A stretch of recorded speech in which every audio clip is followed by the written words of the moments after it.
Trending గునే ఛానల్కు స్వాగతం. మీ అందరికీ కూడా నమస్కారం. ఫ్రెండ్స్, ఈరోజైతే మనము కుమార శతకం గురించి, కుమార శతకంలోని పద్యాల గురించి మీకు రోజు కూడా 2 పద్యాలను మీకు అందరికీ కూడా తెలియజేస్తున్నాను కదా. ఇప్పుడు కుమార శతకంలో ఈ పద్యాలన్నీ ఎవరు రచించారు, మనము కవి యొక్క పేరు గురించి కొంచెం వివరణ అయితే నేను ఈ వీడియో ద్వారా చెప్పాలనుకుంటున్నాను. మీరందరూ కూడా వినడానికి రెడీగా ఉన్నారా? మళ్ళీ తెలుగులో కుమార శతకము అనేది ఒక పద్య కావ్యము.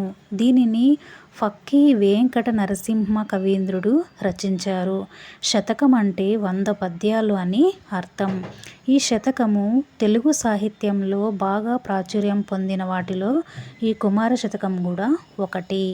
ఈ శతకం యొక్క ముఖ్య ఉద్దేశము కుమార అనే మకుటంతో రాజనీతి, ధర్మం, జీవితంలోని అనేక విషయాల గురించి బోధించడం అన్నమాట.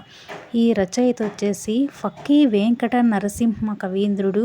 ఈయనను ఫక్కీ వెంకట నరసయ్య, ఫక్కీ వెంకట నరసింహ కవి అని కూడా పిలుస్తారు. మకుటం అంటే ఏంటి? ఈ శతకంలో ప్రతి పద్యము చివర కుమార అనే పదం వస్తుంది. ఈ శతకానికి మకుటంగా పనిచేస్తుంది. ఎంతో చక్కటి అయినటువంటి ఈ పద్యాలను మనము రోజు కూడా వింటున్నాం కదా. మీరందరూ కూడా ఎంతో ఆదరిస్తున్నారు, నా వీడియోస్ని చూస్తున్నారు. మీ అందరికీ కూడా ధన్యవాదాలు.